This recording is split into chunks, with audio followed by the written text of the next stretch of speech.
स्वयं एजरा राजा के शासन काल के 7वें वर्ष के 5वें महीने में यरूशलेम पहुंचे। उन्होंने बाबेल से अपनी यात्रा पहले महीने के पहले दिन से शुरू की थी तथा वे 5वें महीने के पहले दिन यरूशलेम पहुंच गए थे, क्योंकि उनके परमेश्वर की कृपा दृष्टि उन पर बनी हुई थी।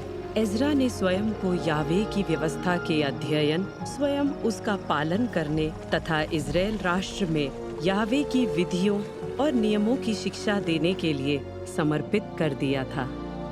पुरोहित, विधि विशेषज्ञ यावे द्वारा इज़राइल के लिए ठहराए गए उन आदेशों और विधियों में प्रशिक्षित एजरा को राजा अर्थहश्ता ने जो राजा की आज्ञा सौंपी थी, उसकी नकल ये है, क्योंकि आप राजा द्वारा आपके ही परमेश्वर की व्यवस्था के अनुसार जो आपके ही पास है, यहूदिया प्रदेश तथा यरूशलेम के विषय में पूछताछ करने के उद्देश्य से राजा के 7 मंत्रियों के साथ वहां भेजे जा रहे हैं। हमारे पूर्वजों के समय से लेकर आज तक हम घोर दोष में डूबे हुए हैं। हमारे अधर्म के कारण हमें हमारे राजाओं तथा हमारे पुरोहितों को अन्य राष्ट्रों की तलवार, बंधुआई, लूट तथा लज्जा का सामना करना पड़ा है तथा यह स्थिति आज भी वही है। यहोवा इज़राइल के परमेश्वर, आप तो धर्मी हैं। हम तो सिर्फ आज यहाँ बच निकले भाग ही है। हम स्वीकार करते हैं हम आपके सामने दोषियों के रूप में उपस्थित है, जबकि इस स्थिति में तो कोई भी आपके सामने ठहर नहीं सकता।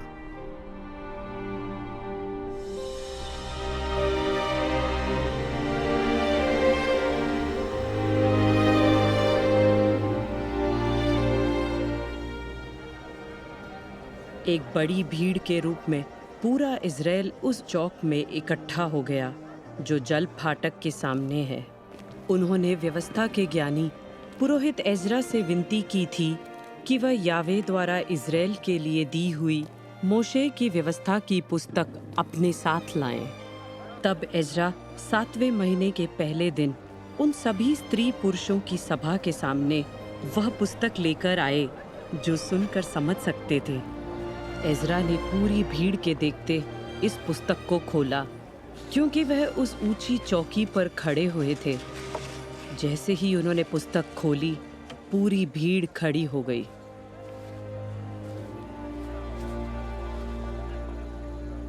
आदि में परमेश्वर ने आकाश एवं पृथ्वी को रचा।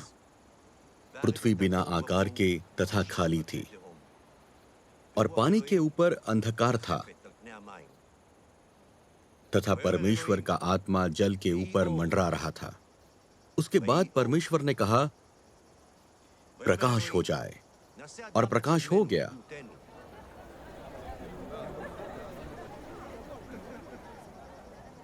फिर परमेश्वर ने कहा, हम अपने स्वरूप के अनुसार अपने समानता में मनुष्य की रचना करें कि वे सागर की मछलियों, आकाश के पक्षियों, पालतू पशुओं, भूमि पर रेंगने वाले हर एक जीव तथा सारी पृथ्वी पर राज करे।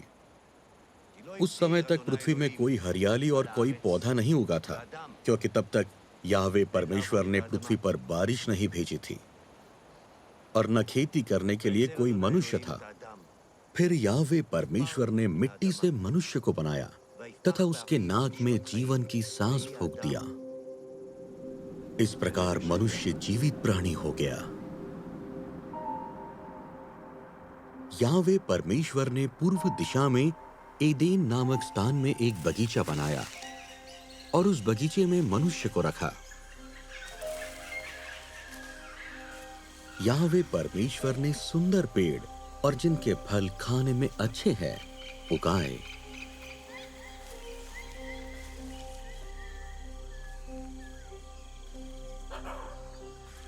और बगीचे के बीच में जीवन का पेड़ और भले या बुरे के ज्ञान के पेड़ को लगाया। यावे परमेश्वर ने मनुष्य से ये कहा, तुम बगीचे के किसी भी पेड़ के फल खा सकते हो, लेकिन भले या बुरे के ज्ञान का जो पेड़ है उसका फल तुम कभी न खाना, क्योंकि जिस दिन तुम इसमें से खाओगे निश्चय तुम मर जाओगे।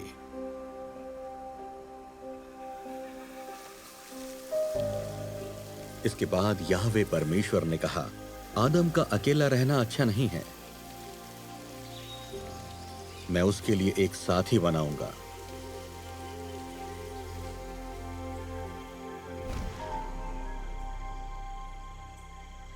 याहवे परमेश्वर के बनाए सब जंतुओं में सांप सबसे ज्यादा चालाक था। उसने स्त्री से कहा, क्या सच में परमेश्वर ने तुमसे कहा कि तुम इस बगीचे के किसी भी पेड़ का फल न खाना? सांप ने स्त्री से कहा, निश्चय तुम नहीं मरोगे। परमेश्वर यह जानते हैं कि जिस दिन तुम इसमें से खाओगे, तुम्हारी आंखें खुल जाएगी तथा तुम्हें भले और बुरे का ज्ञान हो जाएगा और तुम परमेश्वर के समान हो जाओगे।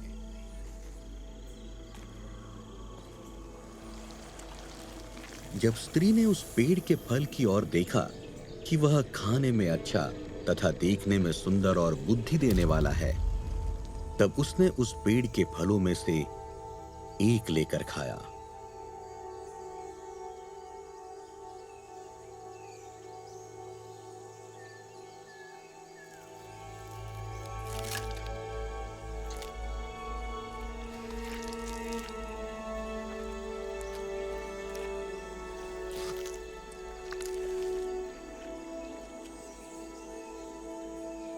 और उसने यह फल अपने पति को भी दिया जो उसके पास ही था। उसने भी उसे खाया। तब उन दोनों की आंखें खुल गई और उन्हें महसूस हुआ कि वे नंगे हैं। इसीलिए उन्होंने स्वयं को ढकने के लिए अंजीर की पत्तियां जोड़कर कपड़े बनाए और अपने नंगेपन को ढक दिया। ये सुन याहवे परमेश्वर ने स्त्री से पूछा, ये क्या किया तुमने? स्त्री ने उत्तर दिया, सांप ने मुझे बहकाया, इसलिए मैंने वह फल खा लिया। फिर याहवे परमेश्वर ने सोचा कि आदम और हवा ने भले और बुरे के ज्ञान का फल तो खा लिया, अब वे जीवन के पेड़ से फल खाकर सदा जीवित न रह जाए।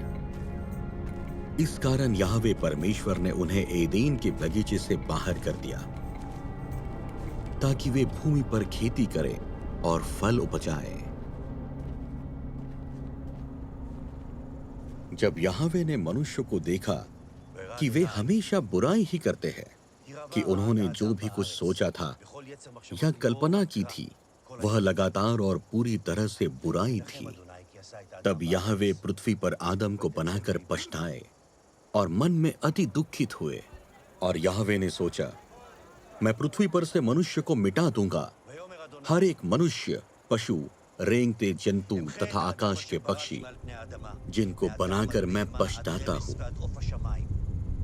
क्योंकि मैं पृथ्वी को जल प्रलय से नाश कर दूंगा और कोई न बचेगा। सबको जिनमें जीवन की आत्मा है आकाश के नीचे से नाश करने वाला हूं। थल के सभी जीवित प्राणी मर गए। इस प्रकार याहवे ने पृथ्वी के सभी मनुष्य, पशु, रेंगने वाले जंतु, आकाश के पक्षी, सभी को नाश कर दिया। केवल नोहा और उनका परिवार तथा जो जीव जंतु जहाज में थे वही बचे। फिर परमेश्वर ने नोहा तथा उनके पुत्रों से कहा, मैं तुम्हारे साथ अपने इस वाचों को पूरा करूंगा कि अब मैं जल प्रलय के द्वारा सभी प्राणियों और पृथ्वी को कभी नाश नहीं करूंगा। जहां से नोहा के साथ उनके पुत्र शेम, हाम तथा याफेद बाहर आए। हाम कनान का पिता था। ये नोहा के 3 पुत्र थे तथा इन्हीं के द्वारा फिर से पृथ्वी पर मनुष्यों की उत्पत्ति हुई। शेम के पुत्र एलाम, अशूर, अरफाक्साद, लूद तथा अराम थे। अरफाक्साद शेला का पिता था, शेला एबर का, एबर पेलेग, रेव, सेरुग, नाहोर, तेरा, अब्राम अर्थात अब्राहम। फिर याहवे ने अब्राम से कहा, अपने पिता के घर तथा अपने रिश्तेदारों को छोड़कर उस देश को चला जा जो मैं तुझे दिखाऊंगा। मैं तुझसे एक बड़ी जाति बनाऊंगा, मैं तुम्हें आशीष दूंगा, मैं तुम्हारा नाम बड़ा करूंगा और तुम आशीष के कारण होगे। जो तुम्हें आशीष देंगे मैं उन्हें आशीष दूंगा, तथा जो तुम्हें शाप देगा मैं उन्हें शाप दूंगा।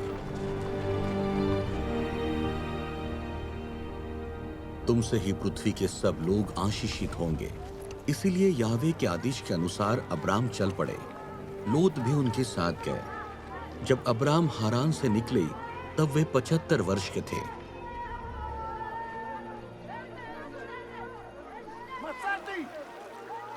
अब्राम के साथ उनकी पत्नी सारै, उनका भतीजा लोत, उनकी पूरी संपत्ति तथा उनके सभी लोग कनान देश पहुंचे।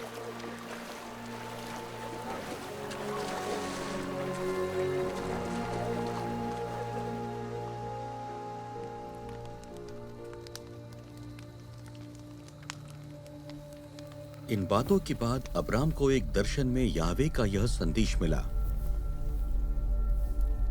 अब्राम भयभीत न हो, मैं तुम्हारी ढाल और तुम्हारा सबसे बड़ा फल हूं।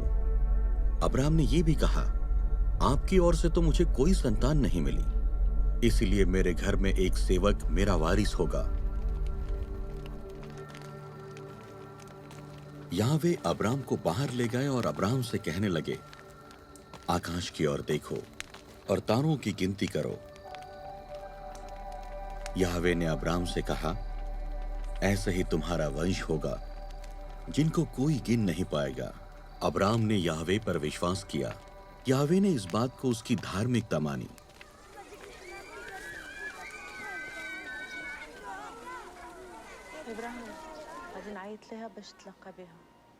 अब्राम की पत्नी सारै निसंतान थी। उसकी हागार नामक एक दासी थी जो मिस्री थी। अब्राम को कनान देश में रहते हुए 10 साल हो चुके थे। अब्राम की पत्नी सारै ने अपनी दासी हागार को अब्राम की पत्नी होने के लिए उनको सौंप दिया।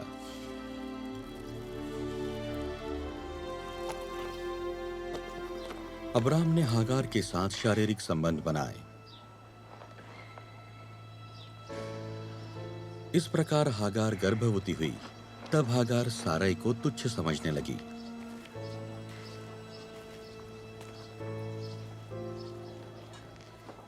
सारै ने अब्राम से कहा, मेरे साथ हो रहे उपद्रव का कारण आप है।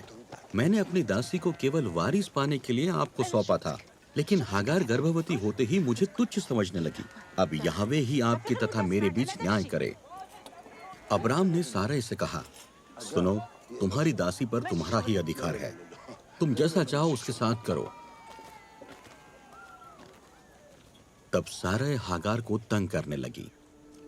हागार परेशान होकर सारै के सामने से भाग गई।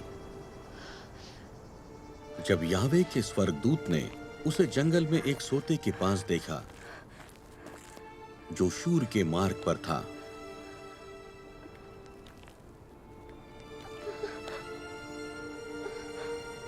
याहवे के स्वर्गदूत ने कहा, अपनी स्वामिनी के पास चली जाओ और उसके अधीन में रहो। और याहवे के स्वर्गदूत ने कहा, मैं तुम्हारे वंश को बहुत बढ़ाऊंगा, इतना कि उनकी गिनती करना मुश्किल होगा।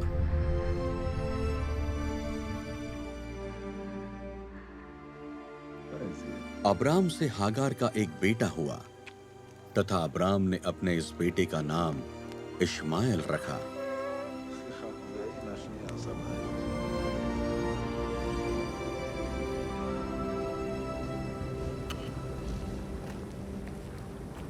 जब अब्राम 99 वर्ष के हुए तब याहवे उन पर प्रकट हुए और उनसे कहा, मैं एल शद्दै अर्थात सर्वशक्तिमान परमेश्वर हूं। तुम मेरे साथ बने रहो और आगे बढ़ते जाओ।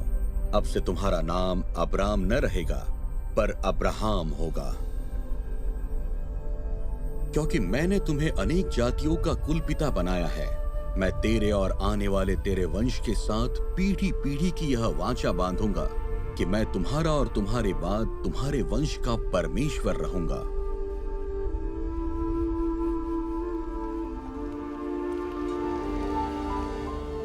परमेश्वर ने अब्राहम से ये भी कहा, तुम्हारी पत्नी सारै को तुम अब सारै नहीं कहना, परंतु अब उसका नाम सारा होगा। मैं तुम्हें आशीष दूंगा और मैं तुम्हें उसके द्वारा एक बेटा दूंगा। मैं उसे आशीष दूंगा जिससे वह जाति जाति की मूल माता होगी और राजाओं का जन्म उसके वंश में होगा।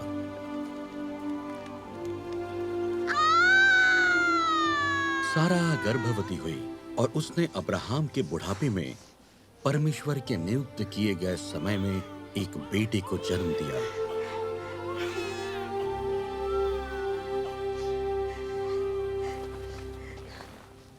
अब्राहम ने सारा से जन्मे इस पुत्र का नाम इसहाक रखा।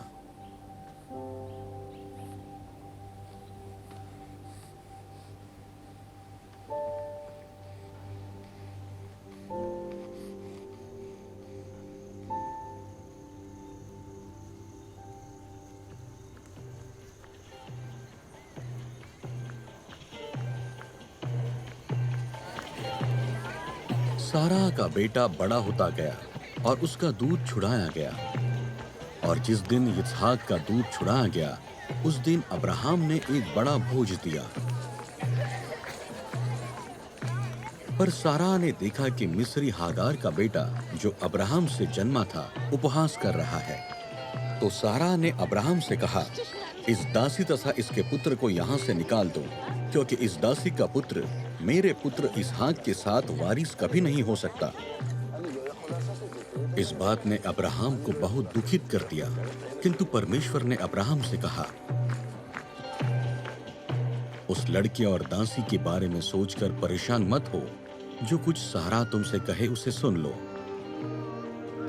क्योंकि तुम्हारे वंशज इसहाक के माध्यम से नामित होंगे। दासी के पुत्र से भी मैं एक राष्ट्र को बनाऊंगा, क्योंकि वह तुम्हारा है।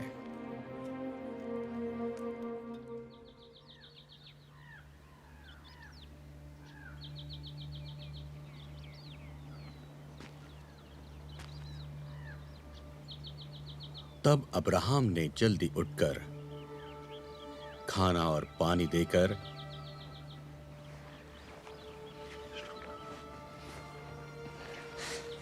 हागार और उसके पुत्र को वहां से चले जाने को कहा।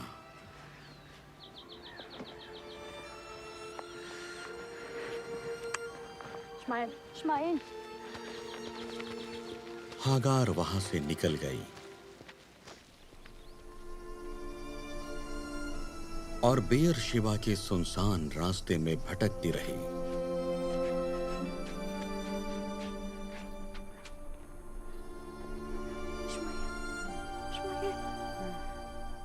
और जब पानी खत्म हो गया, उसने अपने बेटे को एक झाड़ी की छांव में लिटा दिया।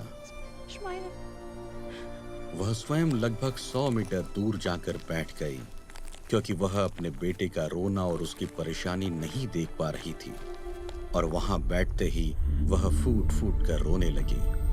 परमेश्वर ने उस बेटे का रोना सुना और स्वर्ग से परमेश्वर के दूत ने हागार से पूछा, हे हागार, क्या हुआ तुम्हें? डरो मत, क्योंकि परमेश्वर ने बेटे के रोने को सुन लिया है। अब उठो, अपने बेटे को उठाओ, क्योंकि मैं उससे एक बड़ी जाति बनाऊंगा।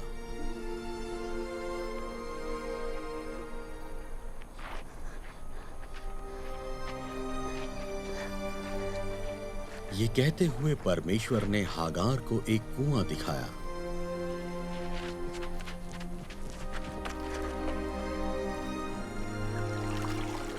उसने उस कुएं से पानी लेकर अपने बेटे को पिलाया। वह बेटा परमेश्वर के अनुग्रह से बड़ा हो गया और वह धनुर्धारी बना।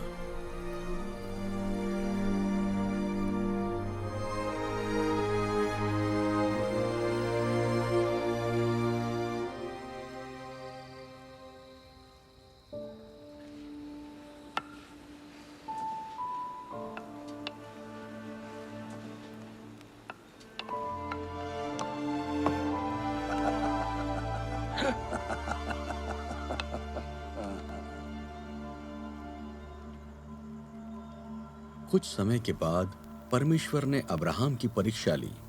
परमेश्वर ने उससे कहा, हे अब्राहम। उसने उत्तर दिया, हे प्रभु, मैं यहां हूं। परमेश्वर ने कहा, अपने इकलौते पुत्र इसहाक को, जो तुम्हें प्रिय है, साथ लेकर मोरिया देश को जाओ। वहां उसे एक पर्वत पर, जिसे मैं बताऊंगा, होम बलि करके चढ़ाओ।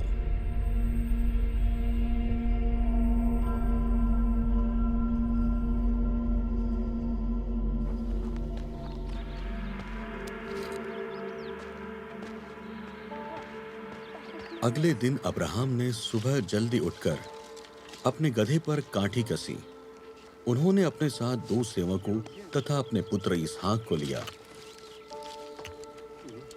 जब उसने होम बलि के लिए पर्याप्त लकड़ी काट ली, तब वह उस स्थान की ओर चले जिसके बारे में परमेश्वर ने उन्हें बताया था।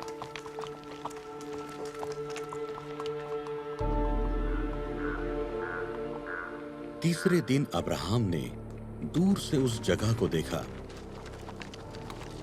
उसने अपने सेवकों से कहा, गधे के साथ यहीं रुको, मैं और मेरा बेटा वहां जाएंगे और परमेश्वर की आराधना करके तुम्हारे पास लौट आएंगे। अब्राहम ने होम बलि के लिए तैयार की गई लकड़ियां ली और इसहाक को पकड़ा दिया और स्वयं आग एवं छुरा ले लिया।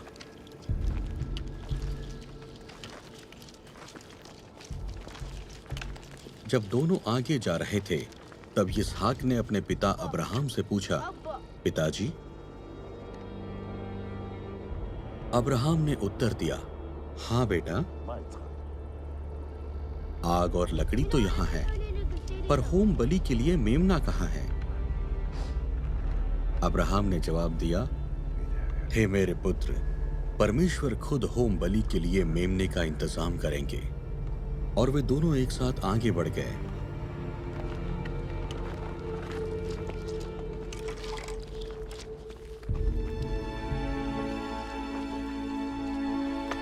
जब वे उस स्थल पर पहुंचे जिसे परमेश्वर ने उन्हें बताया था, तब वहां अब्राहम ने एक वेदी बनाई और उस पर लकड़ियां रखी।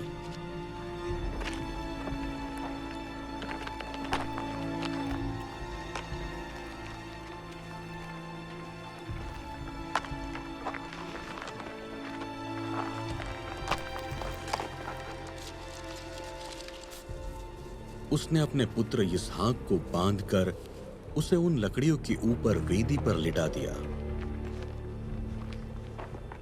फिर अब्राहम ने अपने बेटे को मार डालने के लिए हाथ में छुरा लिया।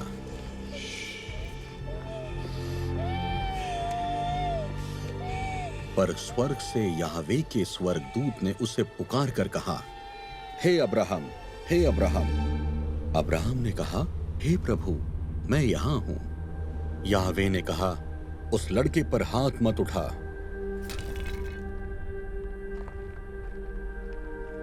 उसे कुछ मत कर। अब मुझे यह मालूम हो चुका है कि तुम परमेश्वर का भय मानते हो, क्योंकि तुम मेरे लिए अपने इकलौते पुत्र तक को बलिदान करने के लिए तैयार हो गए।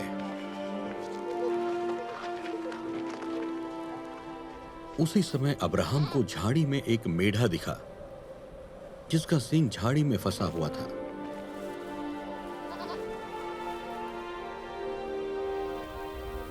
अब्राहम जाकर उस मेढ़ा को लाया और उसने अपने पुत्र के बदले में उसे होम बलि चढ़ाया। फिर स्वर्ग से याहवे के स्वर्गदूत ने दूसरी बार पुकार कर और कहा, याहवे अपनी ही शपथ खाकर कहता है, क्योंकि तुमने ये किया है और अपने इकलौते पुत्र तक को बलिदान करने के लिए तैयार हो गए, तो मैं निश्चय रूप से तुम्हें आशीष दूंगा और तुम्हारे वंश को आकाश के तारे और समुद्र के बालू के कण के समान अनगिनत करूंगा। तुम्हारा वंश अपने शत्रुओं के शहरों को अपने अधिकार में ले लेगा और तुम्हारे वंश के जरिए पृथ्वी की सारी जातियां आशीष पाएंगी, क्योंकि तुमने मेरी बात को माना है। अब्राहम ने अपनी पूरी संपत्ति इसहाक को सौंप दी थी। तब उसने अपनी पूरी वृद्धावस्था में आखिरी सांस ली। एक वृद्ध व्यक्ति के रूप में उसकी पूरी आयु में मृत्यु हुई और वह अपने लोगों में जा मिला। पदन अरामवासी अरामी बेथुएल की पुत्री और अरामी लाबान की बहन रेबेका से विवाह करते समय इसहाक की आयु 40 वर्ष थी।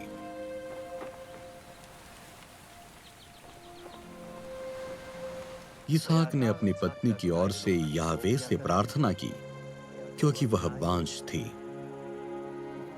याहवे ने उसकी प्रार्थना सुन ली और उसकी पत्नी रेबेका गर्भवती हुई। जब उसके प्रसव का समय आया तो उसके गर्भ में जुड़वा बच्चे थे।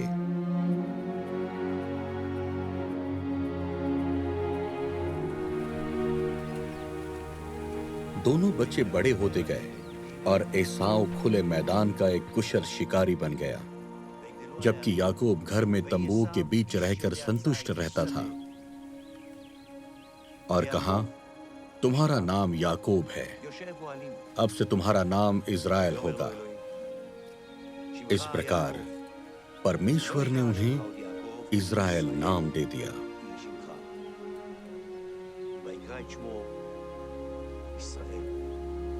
परमेश्वर ने उनसे ये भी कहा, मैं सर्वशक्तिमान परमेश्वर हूं, तुम फूलो फलो और बढ़ते जाओ, तुम एक राष्ट्र तथा एक राष्ट्र का समूह भी होगे, तुम्हारे वंश में राजा पैदा होंगे।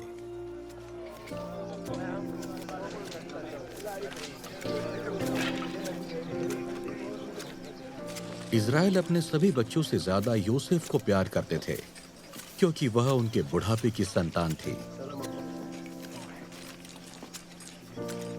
याकूब ने योसेफ के लिए रंग बिरंगा वस्त्र बनवाया था। योसेफ के भाइयों ने देखा कि उनके पिता योसेफ को उनसे ज्यादा प्यार करते हैं, इसीलिए वे योसेफ से नफरत करने लगे।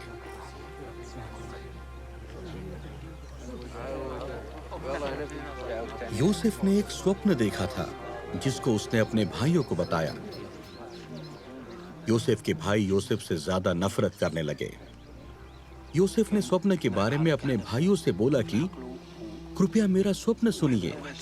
हम सब खेत में पुला बांध रहे थे कि मेरा पुला उठकर सीधा खड़ा हो गया और आपके पुले मेरे पुले के आसपास एकत्र हो गए और मेरे पुले को प्रणाम कर रहे थे।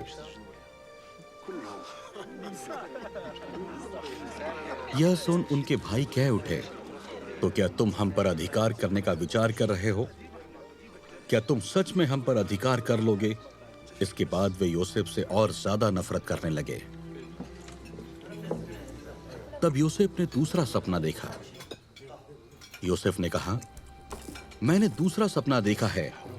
मैंने सूरज, चांद और 11 नक्षत्रों को अपने को प्रणाम करते देखा।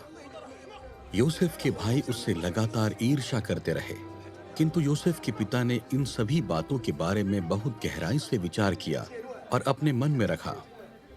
योसेफ के भाई अपने पिता के भेड़ बकरियों को चराने के लिए शेकेम गए थे। इज़राइल ने योसेफ से कहा, तुम्हारे भाई शेकेम में भेड़ बकरी चरा रहे हैं ना? मैं तुम्हें उनके पास भेजना चाहता हूं। योसेफ ने कहा, मैं चला जाता हूं। याकूब ने योसेफ से कहा, तुम जाओ और अपने भाइयों का हाल पता करके आओ और मुझे बताओ। योसेफ को याकूब ने हेब्रोन घाटी से रवाना किया। इसलिए योसेफ अपने भाइयों को ढूंढते दोथान पहुंचे। जब भाइयों ने दूर से योसेफ को आते देखा, उन्होंने उसको मार डालने का विचार किया। उन्होंने कहा, ये लो, आ गया स्वप्न देखने वाला। चलो उसकी हत्या कर यहाँ किसी गड्ढे में फेंक दे और हम कह देंगे कि उसे किसी जंगली जानवर ने खा लिया। फिर हम देखते हैं उसके स्वप्न का क्या होता है। जैसे ही योसेफ अपने भाइयों के पास आए, उन्होंने योसेफ का रंग बिरंगा वस्त्र जो वह पहने हुए थे उतार दिया और योसेफ को एक सूखे गड्ढे में डाल दिया जिसमें पानी नहीं था।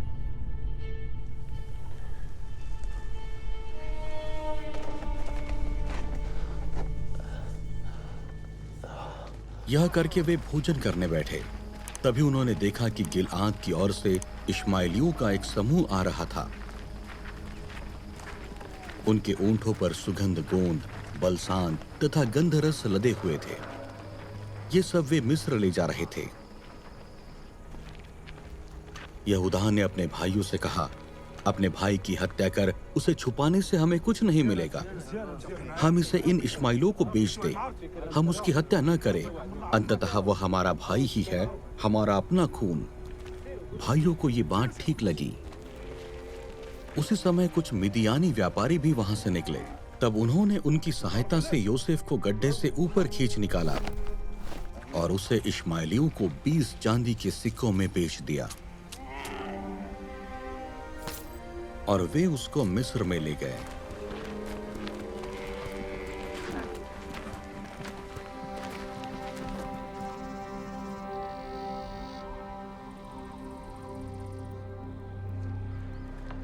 और उस वस्त्र को अपने पिता के पास ले जाकर कहा, हमें यह वस्त्र मिला, क्या यह आपके पुत्र का वस्त्र तो नहीं? याकूब ने वस्त्र देखकर कहा, यह मेरे पुत्र का ही वस्त्र है।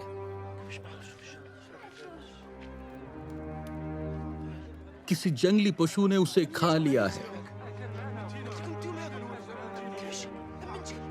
सबने याकूब को दिलासा देने की कोशिश करी, पर याकूब का दुख कम न हुआ और वे योसेफ के लिए रोते ही रहे। याकूब ने कहा, मैं मरने के दिन तक शियोल तक अपने पुत्र योसेफ के शोक में डूबा रहूंगा। जब योसेफ को मिस्र ले गए, तब फरो के अंगरक्षकों के प्रधान मिस्री पोतीफर ने उसे उन इश्माइलियों से मोल ले लिया जो उसे वहां लाए थे। योसेफ के स्वामी ने यह समझ लिया था कि योसेफ पर याहवे की कृपा है। वह जो भी काम करते हैं, याहवे उस काम को सफल कर देते थे। इस कारण योसेफ उनके कृपा पात्र बन उनकी सेवा में लग गए। पोतीफर ने उन्हें अब अपने पूरे घर का तथा संपत्ति का अधिकारी बना दिया था। इसीलिए पोतीफर ने अपनी पूरी संपत्ति योसेफ को सौंप दी। पोतीफर अपने भोजन के अलावा किसी भी चीज पर ध्यान नहीं देता था। योसेफ सुंदर व रूपवान युवक थे और कुछ समय बाद पोतीफर की पत्नी योसेफ के प्रति गलत सोच रखने लगी और उससे कहा, मुझसे समागम करो। वह दिन प्रतिदिन योसेफ से समागम के लिए आग्रह करती रही। योसेफ न तो समागम के लिए तत्पर हुए और न ही उसके पास रहने के लिए तैयार हुए। एक दिन जब घर में कोई भी सेवक नहीं था और योसेफ घर में अपने काम करने गए, पोतीफर की पत्नी ने योसेफ के वस्त्र पकड़ लिए और उनसे आग्रह करने लगी, मुझसे संभोग करो।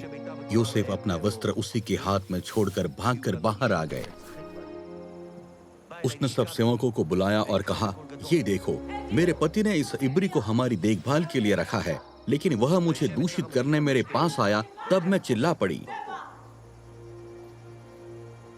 जब योसेफ के स्वामी ने अपनी पत्नी की बात सुनी, तब उसे बहुत गुस्सा आया। योसेफ के स्वामी ने उसे कारागार में डाल दिया। यह वही स्थान था जहां राजा के अपराधी रखे जाते थे।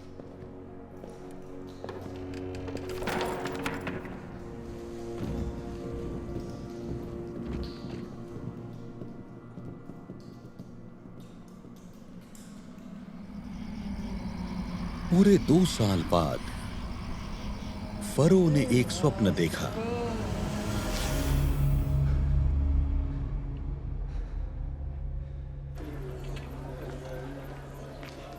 सुबह होने पर राजा मन में बेचैन हुए। इसीलिए इनका अर्थ जानने के लिए मिस्र देश के सब ज्योतिषियों एवं पंडितों को बुलवाया और फरो ने उन्हें अपने दोनों स्वप्न बताए, लेकिन कोई भी उनका अर्थ नहीं बता पाया। तब प्रधान पिलाने वाले ने फरो से कहा, आज मुझे अपनी गलती याद आ रही है। एक बार फरो अपने नौकरों से गुस्सा हुए और मुझे और प्रधान खानसामी को अंगरक्षकों के नायक के घर के बंदी गृह में डाला। हमने उस कारावास में स्वप्न देखा और दोनों ही स्वप्न का अपना अलग अर्थ था। एक इब्री युवक वहां था, वह अंगरक्षकों के नायक का सेवक था। जब हमने उसे अपना स्वप्न बताया, उसने वह हमारे हर एक के स्वप्न की व्याख्या करी। जैसा उसने बताया था वैसा ही हुआ। फरो ने मुझे तो अपना पद सौंप दिया, और खानसामे को प्राण दंड दे दिया। ये सुनकर फरो ने कहा कि यूसुफ को मेरे पास लाओ।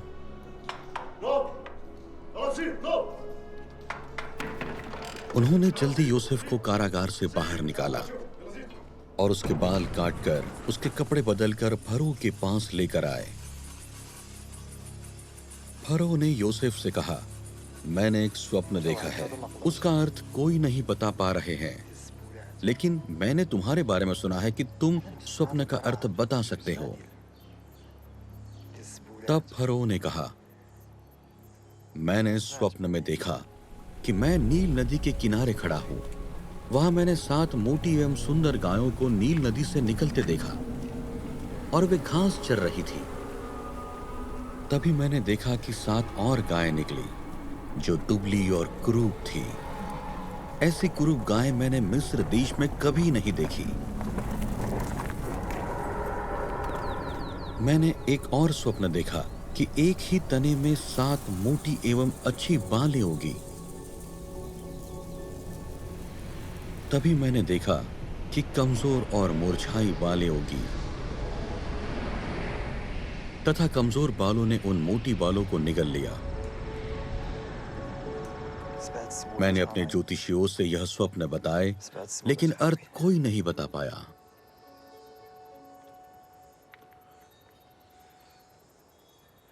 मिस्र देश में 7 वर्ष बहुत ही अच्छी फसल हो और उसके बाद 7 वर्ष का अकाल होगा। तब मिस्र देश के लोग सारी उपज को भूल जाएंगे और अकाल से देश का नाश होगा। फरो, आपने एक ही बात के विषय 2 बार स्वप्न देखे। यह इस बात को दिखाता है कि परमेश्वर निश्चय ही ऐसा होने देंगे, और यह बताया है कि परमेश्वर इसे जल्दी ही होने देंगे। 2 बार यह स्वप्न देखा क्योंकि परमेश्वर ने सोच लिया है, अब जल्दी इसे पूरा करेंगे। फिर फरो ने यूसुफ से कहा, इसलिए कि परमेश्वर ने ही तुम पर यह सब प्रकट किया है, इसीलिए तुम ये जवाबदारी लो, क्योंकि तुम जैसा समझदार तथा बुद्धिमान कोई नहीं। और फरो ने यूसुफ से कहा, मैंने तुम्हें सारे मिस्र देश पर अधिकार दे दिया है। ये कहते हुए फरो ने अपनी राजमुद्रा वाली अंगूठी उतारकर यूसुफ को पहना दी और मलमल के वस्त्र तथा गले में सोने की माला भी पहना दी।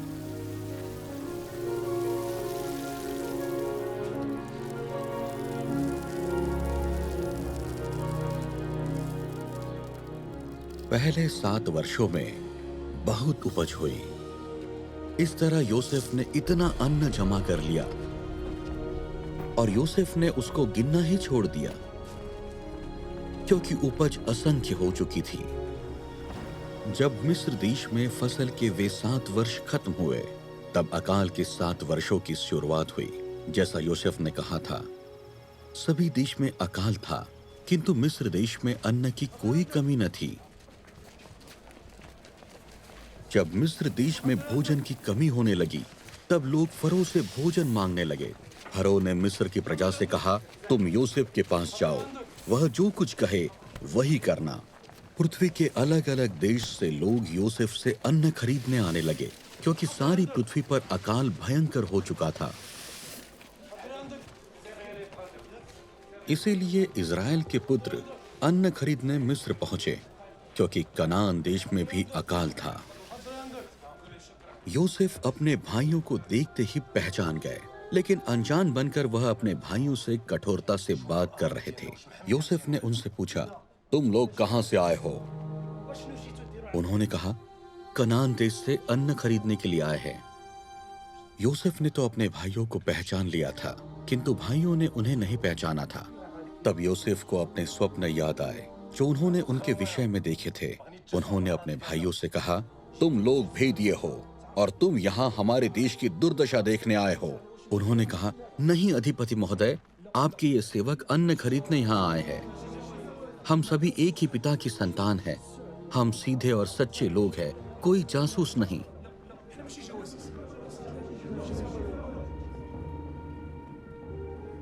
यूसुफ ने उनसे कहा, कुछ भी हो, मैं जानता हूं कि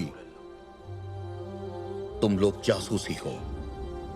अब तुम्हें जांचने का एक ही तरीका है। फरो के जीवन की सौगंध, तुम्हारे छोटे भाई को यहां आना होगा। यदि तुम सच्चे हो तो तुम में से एक भाई कारागार में रहे और बाकी तुम लोग वापस घर जाओ और अपने परिवार को अकाल से बचाने के लिए अन्न ले जाओ और अपने छोटे भाई को यहाँ लेकर आना, ताकि तुम्हारे शब्दों को साबित कर सके और तुम्हारी मृत्यु ना हो। उन्होंने इस बात को माना। उन्हें मालूम नहीं पड़ा कि यूसुफ उनकी बात को समझ रहे थे।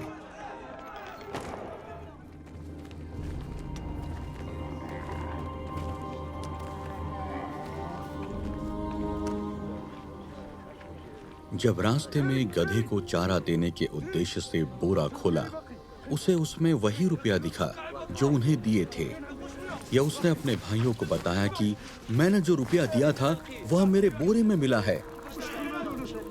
वे सभी आश्चर्य करने लगे और कांपने लगे तथा एक दूसरे की ओर देखते हुए कहने लगे, परमेश्वर ने हमारे साथ ये क्या कर दिया है।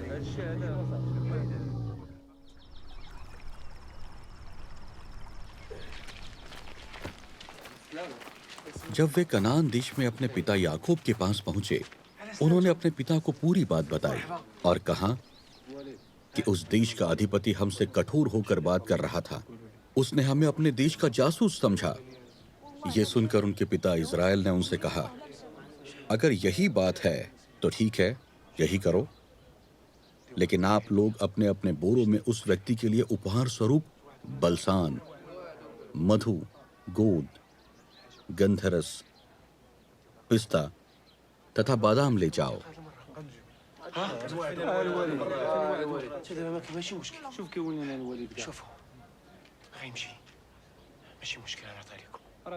अपने भाई को अपने साथ ले जाओ, देरी ना करो। प्रार्थना है कि सर्वशक्तिमान परमेश्वर उस व्यक्ति के दिल में दया डाले ताकि वह तुम्हारे उस भाई बिन्यामीन को छोड़ दे। अगर बिछड़ना ही है तो ऐसा ही होने दो। तब उन्होंने उपहार 2 गुना रुपया तथा अपने साथ बिन्यामीन को लिया और मिस्र के लिए रवाना हुए और यूसुफ के पास पहुंचे। यूसुफ के घर पहुंचते ही जो भेंट उनके लिए लाए थे उनको दिया और प्रणाम किया। यूसुफ ने सबका हाल पूछा और कहा, क्या तुम्हारे बूढ़े पिता जिनके विषय में तुमने मुझे बताया था, क्या वह जीवित हैं? उन्होंने कहा, हमारे पिता ठीक है, अभी जीवित है, और आदर के साथ सिर झुकाकर प्रणाम किया। तब यूसुफ ने बिन्यामीन को देखा। यूसुफ ने पूछा, क्या यही तुम्हारा छोटा भाई है जिसके विषय में तुमने मुझे बताया था? यूसुफ ने कहा, मेरे पुत्र, तुम पर परमेश्वर की कृपा बनी रहे। तब यूसुफ ने अपने भाइयों से अनुरोध किया, मेरे निकट आइए।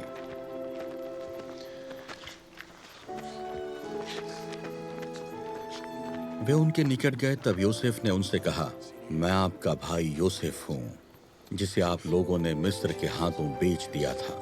अब आप न तो स्वयं के लिए शोकित हो और न ही क्रुद्ध कि आपने मुझे यहाँ के लिए विकृत कर दिया था, क्योंकि परमेश्वर ही मुझे आपके पूर्व यहाँ ले आए हैं कि जीवन बचाए जाए। क्योंकि 2 वर्ष से संपूर्ण देश में अकाल व्याप्त है तथा यह 5 वर्ष और भी व्याप्त रहेगा। तब इन वर्षों में न तो हल चलाए जा सकेंगे और न ही किसी प्रकार की कटनी संभव हो सकेगी। परमेश्वर ने मुझे आप लोगों के पूर्व ही यहाँ भेज दिया था कि वह आप लोगों के लिए पृथ्वी पर एक शेषांश बचा रखे, कि आपको एक बड़े बचाव द्वारा जीवित रखा जा सके। इसीलिए अब तथ्य यह है कि मुझे यहाँ आप लोगों के द्वारा नहीं परंतु परमेश्वर द्वारा भेजा गया था। परमेश्वर ने ही मुझे फरो के पिता का स्थान दिया है। मुझे फरो की समस्त गृहस्थी का प्रभारी तथा पूरे मिस्र देश पर प्रशासक नियुक्त कर दिया है। अब आप लोग अविलंब मेरे पिता के पास जाकर उनसे कहे, आपके पुत्र यूसुफ का यह आग्रह है, परमेश्वर ने मुझे समग्र मिस्र देश का प्रशासक नियुक्त किया है। आप यहाँ मेरे पास आ जाए, अब विलंब न करे। यूसुफ ने अपने पिता एवं भाइयों को फरो की आज्ञा अनुसार मिस्र में सबसे अच्छी जगह रामेसेस में जमीन दी। इज़राइल मिस्र देश के गोशेन नामक जगह पर रह रहे थे। वहाँ वे फलते फूलते धन संपत्ति अर्जित करते गए और संख्या में कई गुना बढ़ते गए। वहाँ यूसुफ और उनके सभी भाई तथा पूरी पीढ़ी के लोगों की मृत्यु हो गई थी। फिर मिस्र में एक नया राजा बना। जो यूसुफ को नहीं जानता था। उसने अपनी प्रजा से ये कहा, इज़राइल के लोग संख्या में और बल में हमसे अधिक है, इसलिए हम समझदारी से रहें। ये लोग तो बढ़ते जाएंगे। ऐसा न हो कि युद्ध की स्थिति में हमारे शत्रुओं के साथ मिलकर हमसे ही युद्ध करने लगे और देश छोड़कर चले जाएं। इस विचार से उन्होंने इजरायलियों को कड़ी मेहनत कराने के उद्देश्य से ठेकेदार नियुक्त कर दिए। तब फरो के लिए पिथोम तथा रामेसेस नगर बनाए। जितना इजरायलियों को कष्ट दिया गया, उतने ही वे बढ़ते और देश में फैलते गए। इसीलिए इजरायली मिस्र वासियों के लिए डर का कारण बन गए। मिस्र इजरायलियों से कठोर मेहनत कराते रहे। फिर फरो ने सब लोगों से कहा कि हर नवजात पुत्र को जो तुम्हारे आसपास जन्म लेता है, उन्हें नील नदी में फेंक दिया करना, किंतु पुत्री को जीवित रहने देना। लेवी कुल के एक व्यक्ति ने लेवी कुल की एक कन्या से विवाह किया। उस कन्या ने गर्भ धारण किया और एक बच्चे को जन्म दिया, और वह बहुत सुंदर था। उसने उसे 3 महीने तक छिपाए रखा, किंतु जब बच्चे को छिपाए रखना उसके लिए मुश्किल हो गया, इसीलिए उसने एक टोकरी बनाई और उस पर तारकोल और पीच का लेप किया। उसने बच्चे को टोकरी में रख उस टोकरी को नदी के किनारे लंबी घासों के बीच में रख दिया।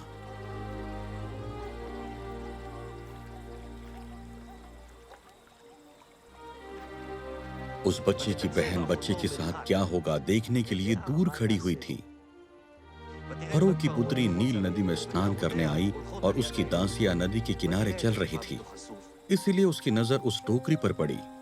उसने अपनी दासियों को वह टोकरी लाने को कहा। उस टोकरी को खोलने पर उसकी नजर उस बच्चे पर पड़ी जो उस समय रो रहा था। बच्चे पर उसको दया आई और वह समझ गई कि यह किसी इब्री का ही बच्चा है।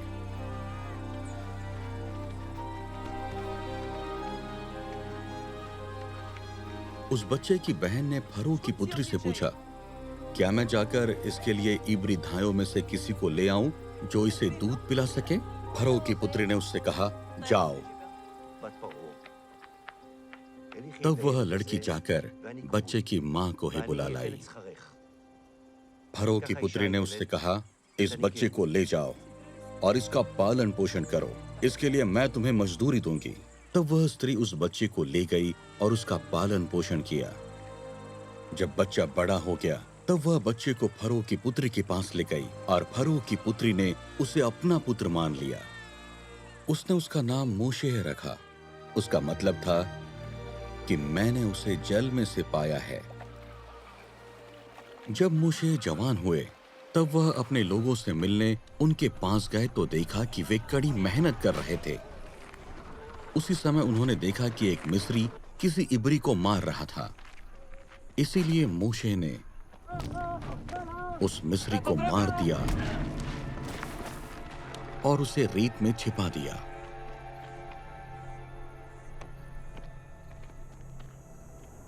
जब फरो को यह मालूम हुआ, तब उसने मोशे की हत्या करने की सोची, किंतु मोशे फरो के सामने से भागकर मिदीन देश में रहने लगे। वहां एक कुआं था। उस लंबे समयकाल के बाद मिस्र देश के राजा की मृत्यु हो गई। इजरायली अपने दासत्व में कराह रहे थे और दुहाई दे रहे थे। वे सहायता की गुहार कर रहे थे और उनके दासत्व की यह गुहार परमेश्वर तक पहुंची। परमेश्वर ने उनकी कराहट सुनी और अब्राहम, इसहाक तथा याकूब के साथ की गई अपनी वाचा को याद किया। परमेश्वर ने इजराइल की ओर दृष्टि की तथा उनकी स्थिति पर ध्यान दिया। मोशे अपने ससुर मिदियन के पुरोहित येथ्रो की भेड़ बकरियां चराते हुए निर्जन क्षेत्र के पश्चिम में परमेश्वर के पर्वत होरेब पर पहुंच गए।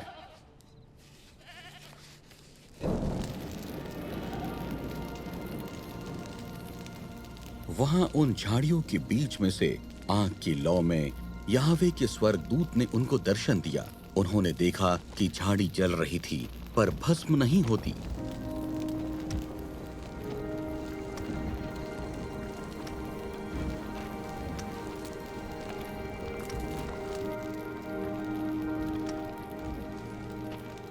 जब याहवे ने यह देखा कि मोशे यह देखने आगे बढ़ रहे हैं, याहवे ने उस झाड़ी से उन्हें बुलाया, मोशे, मोशे। उन्होंने उत्तर दिया, कहिए प्रभु। याहवे ने कहा, पास न आओ, अपने पैरों से जूती उतार दो, क्योंकि यह स्थान जिस पर तुम खड़े हो पवित्र है।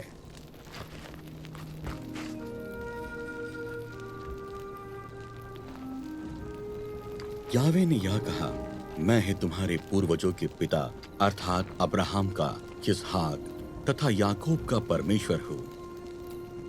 यह सुन मोशे ने अपना मुंह छिपा लिया, क्योंकि वह परमेश्वर की ओर देखने से डरता था।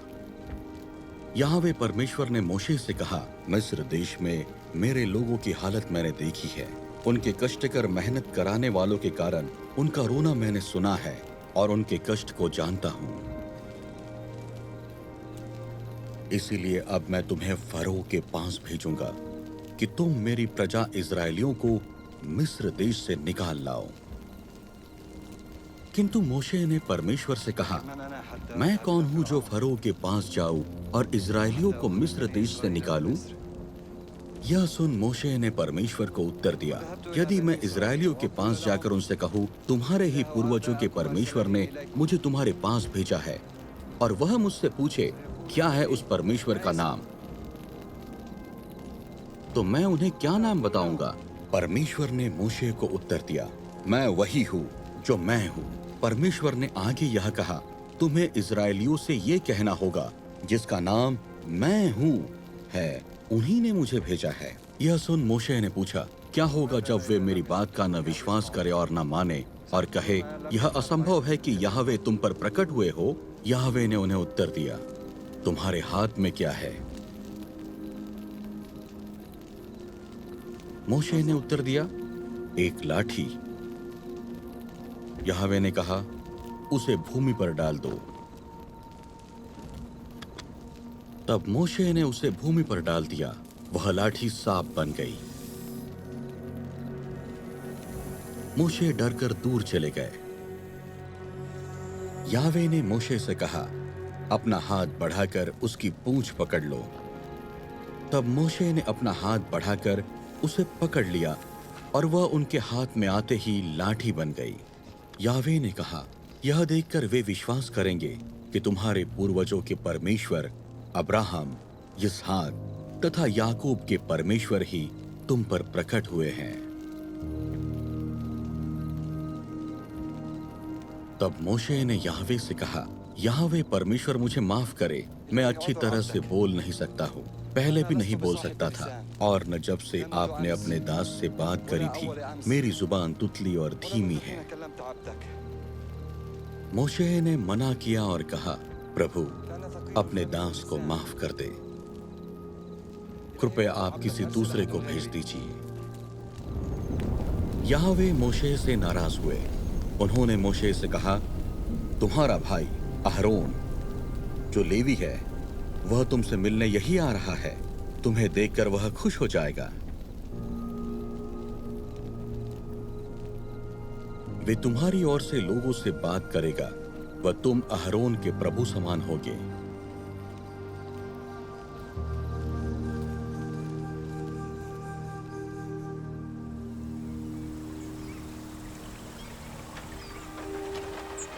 याहवे ने मोशे से कहा, मिस्र देश पहुंचकर तुम वो सभी चिन्ह फरो को दिखाना जो मैंने तुम्हारे वश में किए हैं, परंतु मैं फरो के मन को कठोर कर दूंगा और वह इस्राएलियों को जाने न देगा।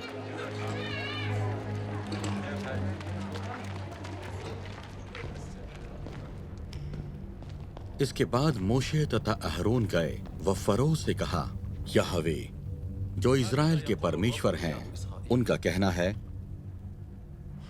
मेरी प्रजा को जाने दो कि वे निर्जन प्रदेश में जाकर मेरे सम्मान में एक उत्सव मना सके। किंतु फरो ने उत्तर दिया, कौन है याहवे जो मैं उसकी बात मानूं और इस्राएल को यहाँ से जाने दूं? मैं याहवे को नहीं जानता और मैं इस्राएल को यहाँ से जाने नहीं दूंगा। यह सुनकर उन्होंने कहा कि इब्रियों के परमेश्वर ने हमसे कहा है, इसीलिए कृपा कर हमें निर्जन प्रदेश में 3 दिन की यात्रा पर जाने दीजिए कि हम याहवे अपने परमेश्वर के लिए बलि चढ़ाएं। ऐसा ना हो कि वे हमसे नाराज हो जाए और हम पर महामारी या तलवार से वार करे। किंतु मिस्र देश के राजा ने उन्हें उत्तर दिया, मोशे और अहरोन, तुम लोग इस प्रजा को उनके काम से दूर क्यों करना चाह रहे हो? जाओ, तुम सब अपना अपना काम करो।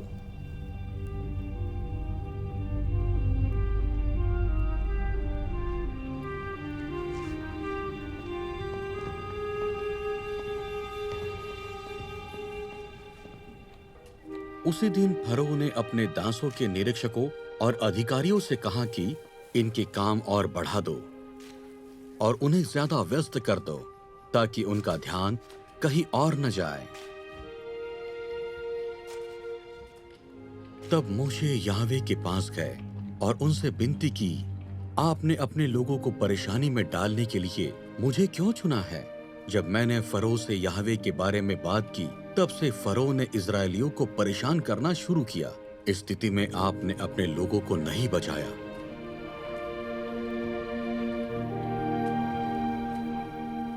इस पर याहवे ने मोशे से कहा, अब तुम देखना मैं फरो के साथ क्या करूंगा, फिर उसे तुम सबको छोड़ना ही पड़ेगा। फरो इतना परेशान हो जाएगा कि वह अपने देश से सबको निकाल देगा।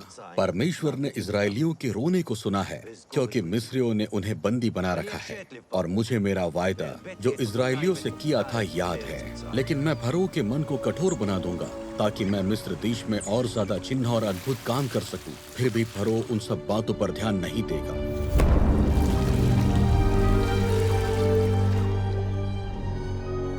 तब मैं मिस्र देश को बड़ा कष्ट और दंड दूंगा और मिस्र से अपने लोगों को बाहर निकालूंगा। मिस्र के लोग यह जान जाएंगे कि मैं ही याहवे हूँ, जिसने मिस्र देश पर अपना हाथ बढ़ाया है, और मैंने ही इजरायलियों को उसके बीच से निकाला है।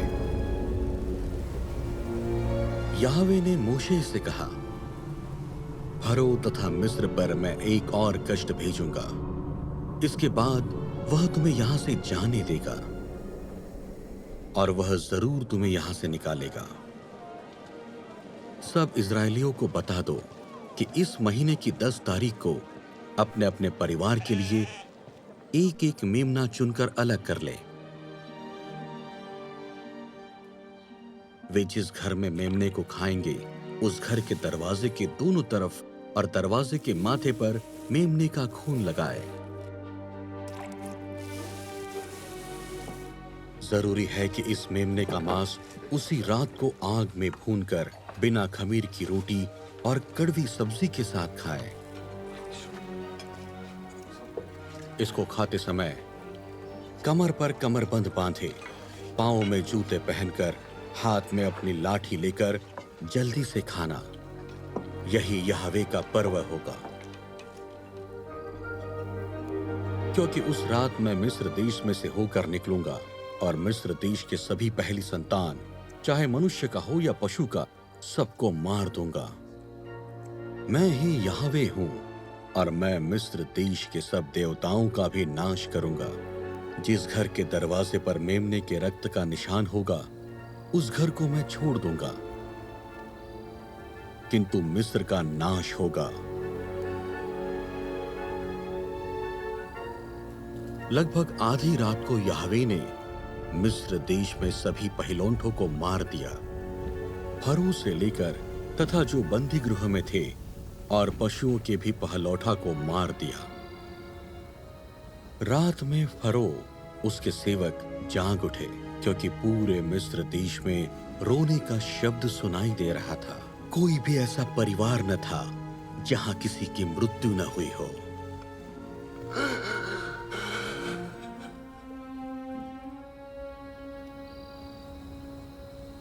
अतः फरो ने रात में ही मोशे तथा अहरोन को बुलवाया और उनसे कहा कि यहां से निकल जाओ, और जैसा तुम चाहते हो तुम इजरायलियों समेत जाकर याहवे की वंदना करो। अपने पशु एवं भेड़ बकरी भी अपने साथ ले जाओ और मुझे आशीर्वाद देते जाना।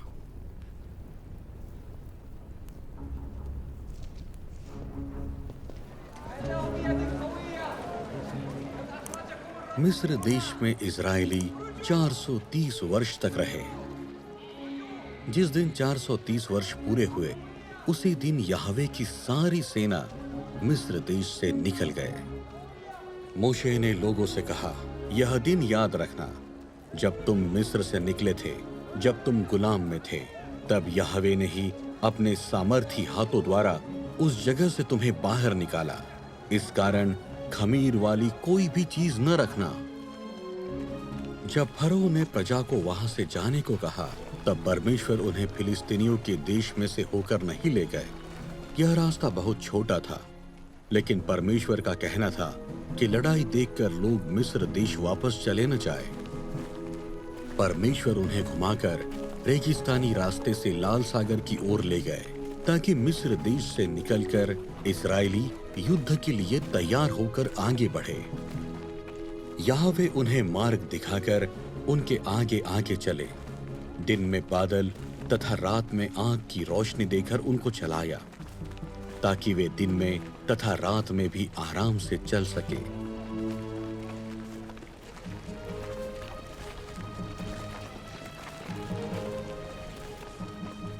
यहोवा ने मूशे से कहा, इस्राएलियों को आदेश दो कि वे मुड़ जाए तथा पी हाहिरोत के पास जो मिग्दोल तथा सागर के बीच में है अपना तंबू डाले। तंबू सागर तट पर बाल जेफोन के विपरीत खड़े करना, ताकि फरो ये समझे कि इस्राएली देश की उलझन से मरुस्थल में भटक रहे हैं।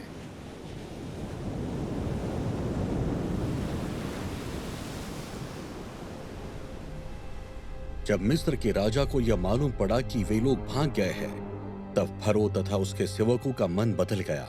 वे आपस में कहने लगे कि हमने ये क्या कर दिया कि हमने इस्राएलियों को जाने दिया। फरो ने अपना रथ तैयार करवाया और अपनी सेना को अपने साथ लिया, पर मिस्री अपने सब घोड़ों, रथों, चालकों तथा सेना को साथ लेकर इस्राएलियों का पीछा करते हुए सागर तट पर उनके तंबू के पास जा पहुंचे, जो पी हाहिरोत में बाल जेफोन के विपरीत था। जब फरो उनके निकट पहुंचा, तो इस्राएलियों ने देखा कि मिस्री उनका पीछा करते हुए आ रहे हैं। तब वे बहुत डर गए और यहोवा को पुकारने लगे। वे मोशे से लड़ने लगे और कहने लगे कि क्या मिस्र देश में कब्र नहीं थी जो आप हमें यहाँ ले आए हैं कि हमारी मृत्यु यहाँ मरुभूमि में हो जाए? आपने हमसे ऐसा क्यों किया? क्यों आप हमें मिस्र देश से निकाल लाए? क्या हमने मिस्र में आपसे नहीं कहा था कि हमें यही रहने दीजिए कि हम मिस्रियों की सेवा करते रहें? इस जंगल में मरने से अच्छा था कि हम मिस्रियों की सेवा करते रहते। मोशे ने लोगों से कहा, मत डरो, स्थिर खड़े रहो और यहोवा का अद्भुत काम देखो जो वह तुम्हारे लिए करेंगे, क्योंकि तुम आज जिन मिस्रियों को देख रहे हो, इसके बाद उन्हें फिर कभी भी न देखोगे। तुम चुप रहो, यहोवा ही तुम्हारे लिए लड़ेंगे।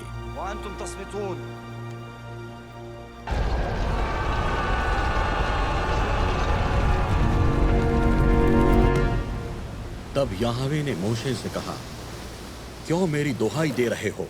इस्राएलियों से कहो कि वे आगे बढ़े। तुम्हारे लिए मेरा आदेश है कि अपनी लाठी समुद्र के ऊपर बढ़ाओ और जल के 2 भाग हो जाएंगे, जिससे इस्राएली सूखी भूमि से होकर चले जाएंगे। मोशे ने समुद्र के ऊपर अपना हाथ बढ़ाया और यहोवा ने रात भर तेज हवा बहाई और समुद्र के 2 भाग करके जल को पीछे हटा दिया, जिससे बीच की जमीन सूखी हो गई। इस्राएली सूखी जमीन पर चलकर दूसरी ओर आ गए, क्योंकि जल उनकी दोनों ओर दीवार बनकर खड़ा हो गया था।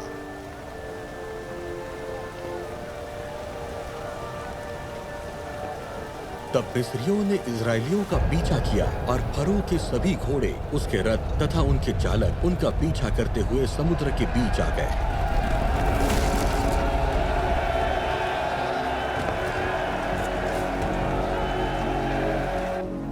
फिर यहोवा ने मोशे से कहा, समुद्र के ऊपर अपना हाथ बढ़ा दो कि जल मिस्रियों, उनके रथों और उनके घुड़सवारों के ऊपर लौट आए। समुद्र के बहाव ने रथों, चालकों तथा फरो की पूरी सेना को, जो इस्राएलियों का पीछा करते हुए समुद्र में पहुंची थी, डुबो दिया। उनमें से एक भी व्यक्ति जीवित न रहा। यहोवा ने उस दिन इस्राएल को मिस्रियों से बचाया। इस्राएलियों ने समुद्र में मिस्रियों के शव देखे। जब इस्राएलियों ने उस ताकतवर काम पर ध्यान दिया जो यहोवा ने मिस्रियों से किया, वे यहोवा के प्रति श्रद्धापूर्ण डर से भर गए और उन्होंने यहोवा तथा मोशे पर विश्वास किया। फिर इजरायली इलीम से चलकर सीन नामक निर्जन देश पहुंचे। यह इलीम एवं सिनाई के बीच में था। मिस्र देश से निकले 2 महीने तथा 15 दिन हो चुके थे। इस निर्जन क्षेत्र में सभी इजरायली मूशे तथा अहरोन से नाराज होने लगे। कहने लगे, अच्छा होता कि यहोवा ने हम लोगों को मिस्र में ही मार डाला होता। वहाँ हम मांस की हड्डियों के पास बैठते थे और हम पेट भरकर रोटी खाते थे।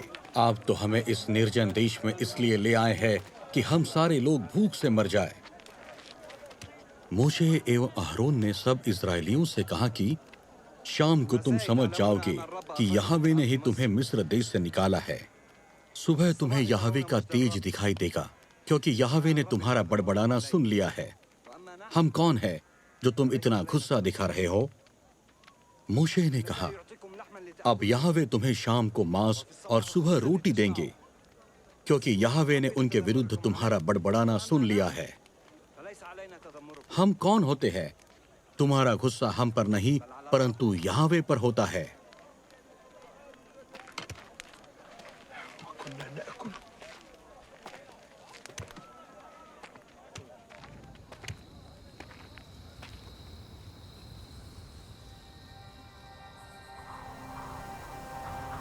सायंकाल बटेरें उड़ती हुई आई और छावनी को ढक लिया, तथा सुबह छावनी के आसपास ओस की एक परत पड़ी हुई दिखी। जब ओस की परत उठ गई, तब उन्होंने देखा कि जमीन पर एक पतली परत पड़ी हुई है जैसे बर्फ। वे आपस में कहने लगे, क्या है यह? वह समझ नहीं पा रहे थे कि वह क्या चीज है। मूशे ने बताया, यही है वह रोटी जो तुम्हारे खाने के लिए यहोवा ने दी है।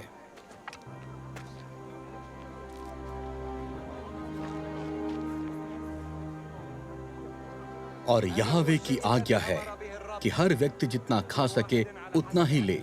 सब व्यक्ति अपने अपने तंबू में हर व्यक्ति के लिए एक ओमेर के हिसाब से ले। इजरायलियों ने वैसा ही किया। किसी ने कम तो किसी ने ज्यादा लिया।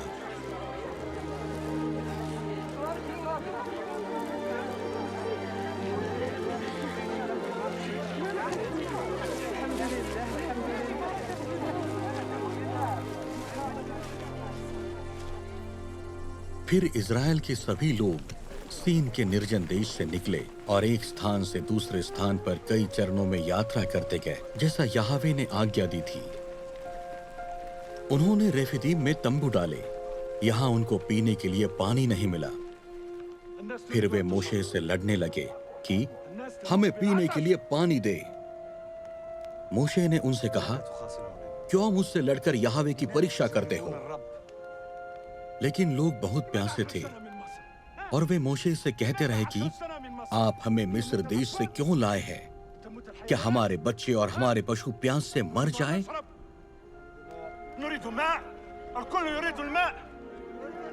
तब मूशे ने यहोवा से कहा, मैं इन लोगों का क्या करूं?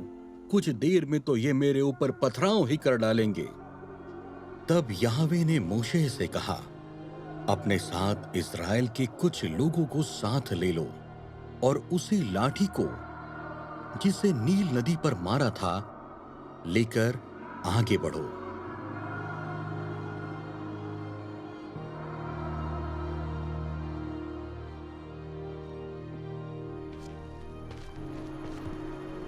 और मैं होरेब पर्वत की एक चट्टान पर तुम्हारे पास खड़ा रहूंगा। तुम उस चट्टान पर अपनी लाठी से मारना, तब उसमें से पानी निकलेगा ताकि लोग उससे पी सके। मूशे ने वैसा ही किया।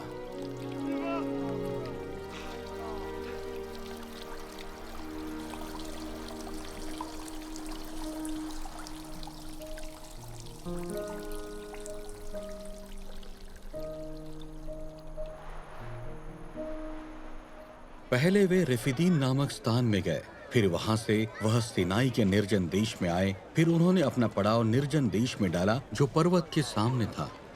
तीसरे दिन सुबह होते ही पर्वत पर अंधकार छा गया, बादल गरजने और बिजली चमकने लगी। फिर नरसिंगे की तेज आवाज सुनाई दी और सभी लोग कांपने लगे। याहवे सिनाई पर्वत के ऊपर उतरे और परमेश्वर ने मोशे को ऊपर आने को कहा और मोशे ऊपर गए। तब परमेश्वर ने कहा, मैं ही याहवे तुम्हारा परमेश्वर, जिसने तुम्हें मिस्र देश के बंधन से छुड़ाया। मेरे अलावा तुम किसी दूसरे को ईश्वर नहीं मानोगे। तुमने अपने लिए न तो आकाश की, न पृथ्वी की और न जल की किसी वस्तु की मूर्ति बनाना। तुम याहवे अपने परमेश्वर के नाम का गलत इस्तेमाल नहीं करोगे, क्योंकि याहवे उस व्यक्ति को बिना दंड दिए नहीं छोड़ेंगे जो याहवे का नाम व्यर्थ में लेता है। शब्बात को पवित्र दिन के रूप में मानने को याद रखो। तुम अपने पिता एवं अपनी माता का आदर करना, ताकि वह देश जो याहवे तुम्हारे परमेश्वर तुम्हें देने वाले हैं, उसमें तुम बहुत समय तक रह पाओ।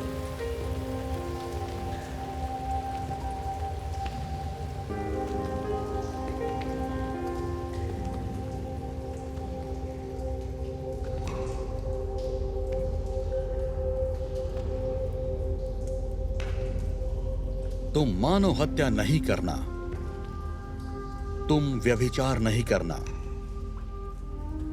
तुम चोरी नहीं करना, तुम अपने पड़ोसी के विरुद्ध झूठी गवाही नहीं देना, तुम अपने पड़ोसी के घर का लालच नहीं करना, तुम अपने पड़ोसी की पत्नी का लालच नहीं करना, न किसी सेवक सेविका का अथवा उसके बैल अथवा गधे का, उसकी किसी भी वस्तु का लालच नहीं करना।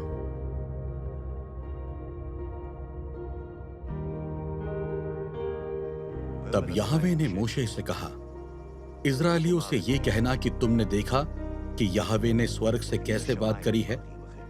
तुम मेरे सिवा किसी भी अन्य देवता को न मानना, न चांदी की न सोने की अपने लिए मूर्ति बनाना। जब याहवे सिनाई पर्वत पर मोशे से बात कर चुके, तब उन्होंने मोशे को अपने हाथ से लिखी हुई साक्षी देने वाली पत्थर की 2 पटियां दी।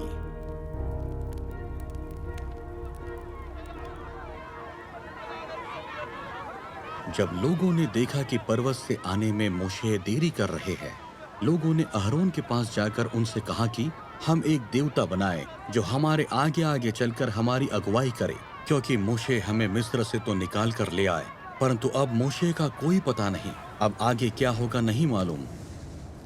याहवे ने मोशे से कहा, जल्दी नीचे जाओ, क्योंकि लोगों ने जिन्हें तुम मिस्र देश से निकाल कर लाए, उन्होंने अपने आप को अपवित्र कर दिया है। वे इतने जल्दी उन सब विधियों को भूल गए जो मैंने बताई थी। उन्होंने अपने लिए एक बछड़ा बनाया और उसकी उपासना करने लगे।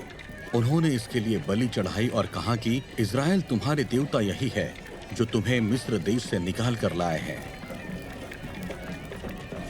जब यहोशू ने लोगों के चिल्लाने की आवाज सुनी, तब उन्होंने मोशे से कहा कि छावनी से लड़ाई की आवाज सुनाई दे रही है। किंतु मोशे ने कहा, यह न तो जीत की खुशी की आवाज है और न हार के दुख की, लेकिन मुझे तो गाने की आवाज सुनाई दे रही है।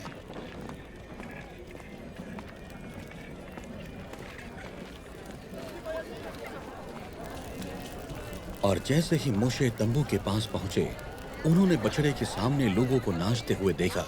गुस्से में मोशे ने याहवे की दी पटियां नीचे फेंक दी और पटियां चूर चूर हो गई।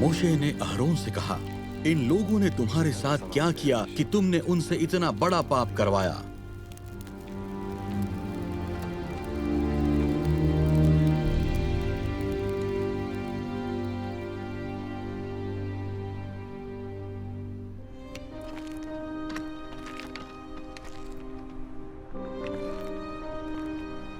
यह कहकर मोशे याहवे के पास गए और कहा, लोगों ने बहुत बड़ा पाप किया है। उन्होंने अपने लिए सोने का देवता बनाया, लेकिन आप चाहे तो उनका पाप क्षमा कर दीजिए। यदि नहीं तो कृपा कर मेरा नाम अपने इस किताब से हटा दीजिए जो आपने लिखी है। याहवे ने मोशे से कहा, अपने इस किताब से मैं उसी व्यक्ति का नाम मिटाऊंगा जिसने मेरे विरुद्ध पाप किया है। मोशे ने याहवे से कहा, आपने मुझे यह जवाबदारी दी कि इन लोगों को उस देश में ले जाओ, लेकिन आपने मुझे यह नहीं बताया कि आप किसे मेरे साथ वहां भेजेंगे। और आपने यह आश्वासन भी दिया है कि तुम्हें तो मैं तुम्हारे नाम से जानता हूँ और मेरा अनुग्रह तुम्हारे साथ है। अब मुझ पर आपका अनुग्रह है तो मुझे आपकी गति समझा दीजिए, ताकि मैं आपको समझ सकूं तथा आपका अनुग्रह जो मुझ पर है वह हमेशा रहे। और यह भी याद रखे कि यह जाति भी आपके लोग है। याहवे ने मोशे से कहा, पहले के ही समान 2 पट्टियां मेरे पास लाओ। मैं दोबारा उन दोनों पर वही वचन लिखूंगा जो पहले लिखे थे और जिन्हें तुमने तोड़ दिया था। फिर याहवे ने कहा, सुनो, मैं एक वाचा बांधता हूं कि मैं सब लोगों के सामने अनोखे काम करूंगा जो इससे पहले पृथ्वी पर और न किसी जाति के बीच में कभी हुआ है। वे सब लोग जो तुम्हारे बीच में रहते हैं इन कामों को देखेंगे, क्योंकि मैं तुम्हारे साथ एक भयानक काम करूंगा।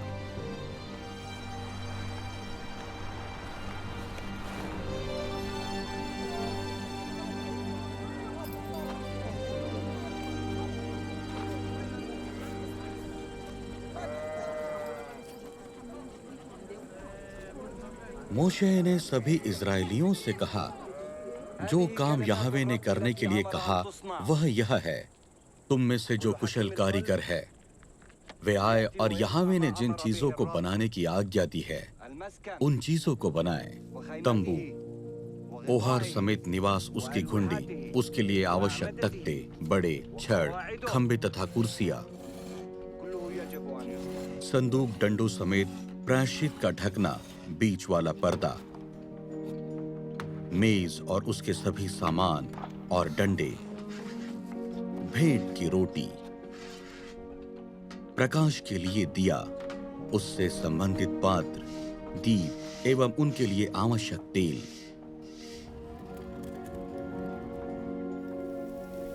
धूप वेदी डंडों समेत, अभिषेक का तेल तथा सुगंध धूप,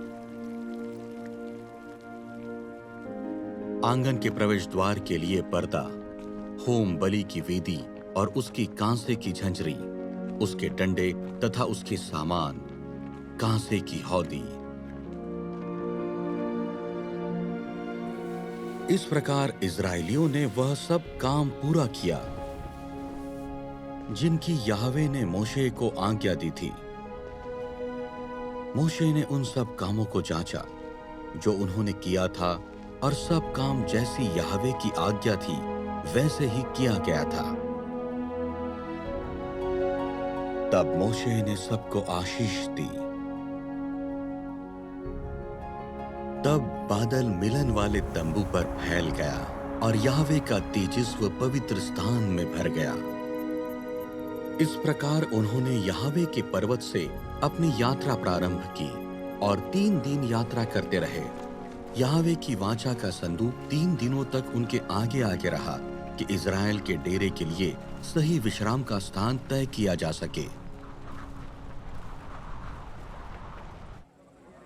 याहवे ने मोशे को आज्ञा दी, भेद लेने के उद्देश्य से अपने कुछ व्यक्ति कनान देश को भेज दो। कनान जो मैं इज़राइल के घराने को देने जा रहा हूँ, हर एक गोत्र से एक एक प्रधान को भेजना।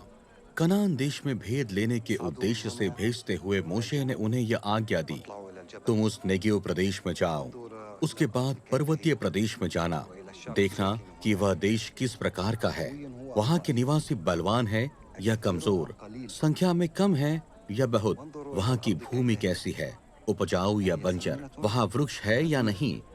इसके बाद तुम उस देश के कुछ फल साथ ले आने की कोशिश करना।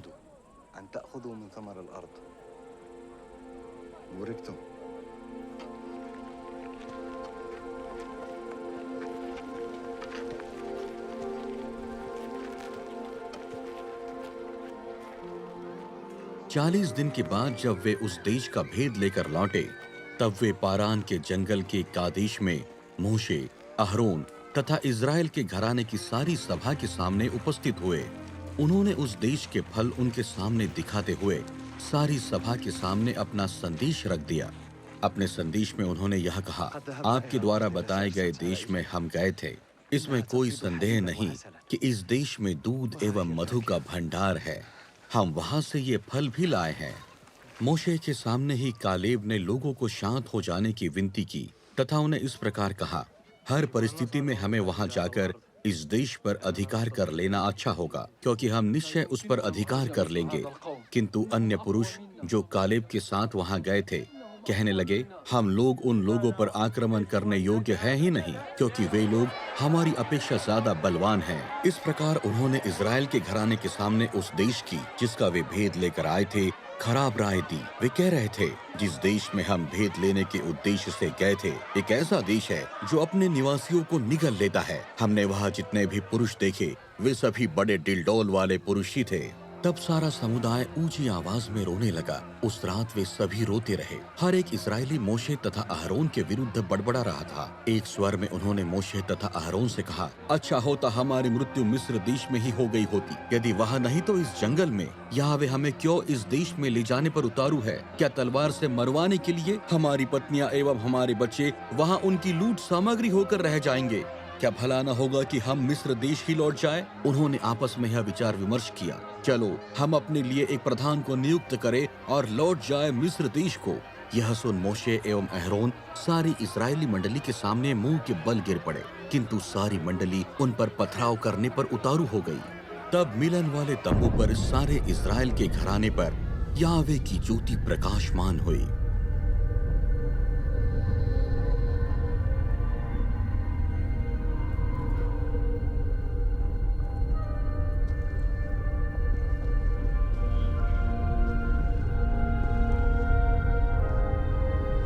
यहोवा ने मोशे से प्रश्न किया, और कब तक ये लोग मेरा तिरस्कार करते रहेंगे? कब तक वे मुझ में विश्वास न करेंगे, जबकि मैं उनके बीच में ये सारे चिन्ह दिखा चुका हूँ? मैं उन पर महामारी डालकर उनको बाहर निकाल दूंगा। इसके बाद मैं तुमसे एक ऐसे राष्ट्र को उत्पन्न करूंगा जो इनसे अधिक संख्या में और बलवान होगा।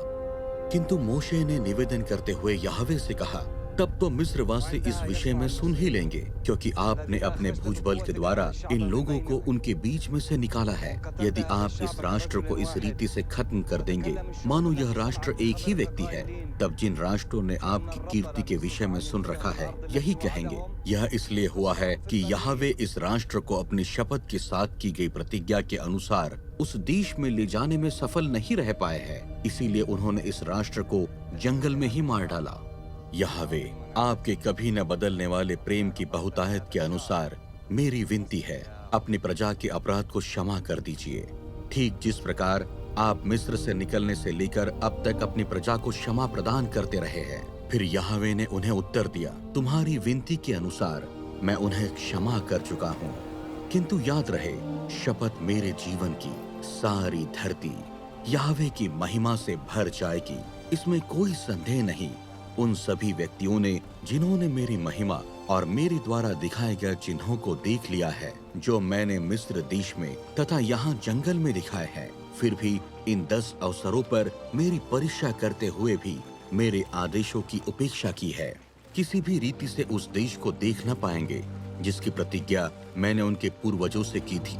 वैसे ही वे भी इस देश को न देख पाएंगे जिन्होंने मेरा इनकार किया है। तब यहोवा का क्रोध इजराइल पर भड़क उठा और उन्होंने उन्हें जंगल में 40 वर्षों तक भटकते रहने के लिए छोड़ दिया, कि वह सारी पीढ़ी जिन्होंने यहोवा के विरुद्ध यह बुराई की थी नाश हो जाए।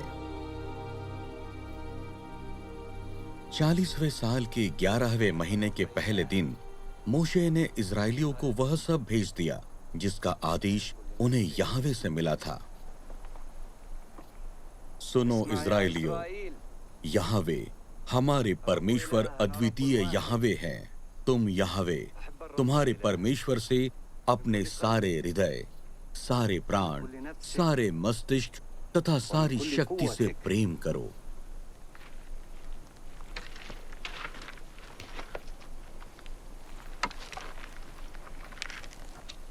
उस पूरे मार्ग को कभी न भूलना जिस पर तुम्हें यहोवा तुम्हारे परमेश्वर तुम्हें इन 40 सालों में जंगल से होते हुए लेकर आए हैं, कि वह इसके द्वारा तुम्हें नम्र बना सके। वह तुम्हें परखते रहे कि तुम्हारे हृदय की थाह ले सके कि तुम उनके आदेशों का पालन करोगे भी या नहीं। तब तुम यहोवा अपने परमेश्वर के आदेशों का पालन करोगे कि तुम उनकी नीतियों का पालन करो और उनके प्रति श्रद्धा और भय बनाए रखो, क्योंकि यहोवा तुम्हारे परमेश्वर तुम्हें एक उत्तम देश में ले जा रहे हैं। वह देश जो नदियों, झरनों और जल स्रोतों का देश है, जिनका बहाव घाटियों और पहाड़ियों के बीच है। यहोवा तुम्हारे परमेश्वर तुम्हारे बीच में, तुम्हारे ही देशवासियों में से तुम्हारे लिए मेरे समान एक भविष्यवक्ता को उठाएंगे। तुम उसी के आदेशों का पालन करोगे कि आज तुम यहोवा अपने परमेश्वर के साथ वाचा स्थापित कर सको, उनकी प्रतिज्ञा में संयुक्त हो सको, जो यहोवा तुम्हारे परमेश्वर आज तुम्हारे साथ स्थापित कर रहे हैं, कि वह आज तुम्हें अपनी प्रजा के रूप में प्रतिष्ठित कर सके, कि वह तुम्हारे परमेश्वर हो सके, ठीक जैसा वह तुम पर प्रकट कर चुके हैं और जैसी प्रतिज्ञा वह तुम्हारे पूर्वजों से कर चुके हैं, अब्राहम, इसहाक और याकूब से। तुम्हारे लिए आज जो मेरा आदेश है, यहोवा अपने परमेश्वर से प्रेम करते रहो, उन्हीं की नीतियों का पालन करो और उनके आदेशों, अध्यादेशों और नियमों का पालन करो कि तुम जीवित रह सको, तुम्हारी गिनती में वृद्धि होती जाए और यहोवा तुम्हारे परमेश्वर उस देश में जिसमें तुम प्रवेश कर रहे हो कि उस पर अधिकार कर लो, समृद्धि प्रदान करे। मगर यदि तुम्हारा हृदय फिर जाए, तुम अनाज्ञाकारी हो जाओ, पराए देवताओं की ओर मुड़कर उनकी उपासना और सेवा करने लगो, मैं आज तुम्हारे सामने यह घोषणा कर रहा हूं, तुम निसंदेह नाश हो जाओगे। तुम यरदन पार कर जिस देश पर अधिकार करने के उद्देश्य से प्रवेश कर रहे हो, उस देश में अपने आयु के दिनों में कोई वृद्धि न कर सकोगे। मेरी उम्र 120 साल की हो चुकी है, अब मुझ में वह पहले के समान क्षमता नहीं रह गई है। यहोवा ने मुझे आदेश दिया है, तुम इस यरदन नदी को पार नहीं करोगे।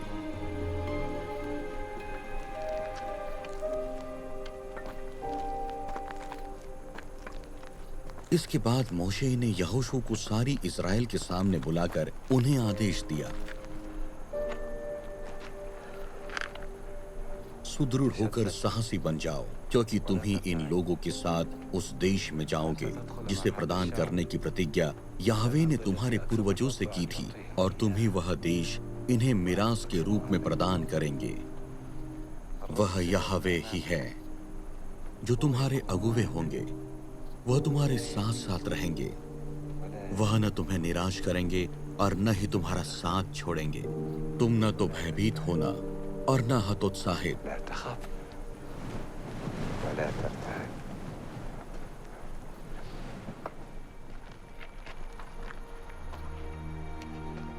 इसके बाद मोशे मोआब के मैदानों से नेबो पर्वत पर चले गए, जो यरीखो के सामने पीसगाह की चोटी पर है। यहाँ यहोवा ने उनकी दृष्टि में उस पूरे देश को दिखा दिया, गिलाद से लेकर दान तक।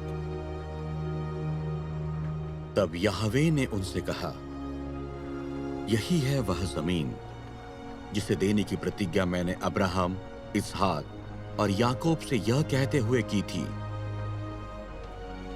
यह मैं तुम्हारे वंशजों को दे दूंगा। यह मैंने तुम्हें दिखाई है, मगर तुम खुद वहां नहीं जाओगे। यहोवा के सेवक मोशे की मृत्यु मोआब देश में हो गई। यहोवा की भविष्यवाणी के अनुसार उन्हें मोआब देश की उस घाटी में बेत पियोर के सामने गाड़ दिया गया। आज तक किसी व्यक्ति को यह मालूम न हो सका कि मोशे की कब्र किस स्थान पर है। इसके बाद इज़राइल में मोशे के समान कोई भी नबी नहीं हुआ जिससे यहोवा की बातचीत आमने सामने हुआ करती थी। यहोवा ने उन्हें मिस्र देश में फरो, उसके सारे सेवकों और उसके सारे देश में चिन्हों और चमत्कारों के लिए और उस अपार शक्ति और भयंकर आतंक के लिए जो मोशे ने सारे इज़राइल के सामने किए थे, चुना था।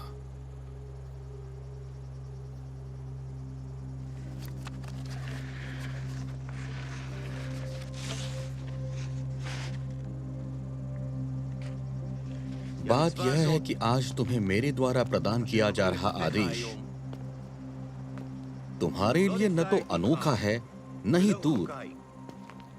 वस्तुतः परमेश्वर का वचन तुम्हारे बहुत पास है, तुम्हारे मुख में तथा तुम्हारे हृदय, कि तुम इसका पालन कर सको।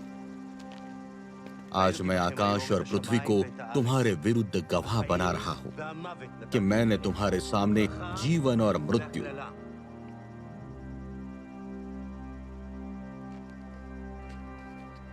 आशीष और शाप प्रस्तुत किए हैं कि तुम यहोवे अपने परमेश्वर से प्रेम करने और उनके आदेशों का पालन करने।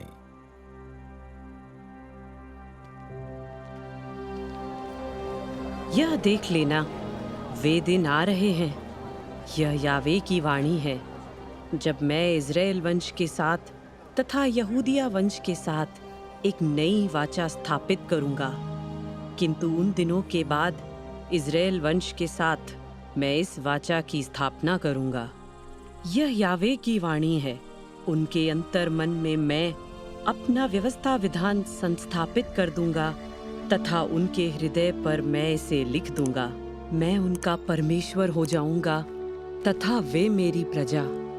अब्राहम से लेकर दावीद तक कुल 14 पीढ़ियां, दावीद से बाबेल पहुंचने तक 14 तथा बाबेल पहुंचने से मसीह तक 14 पीढ़ियां हुई।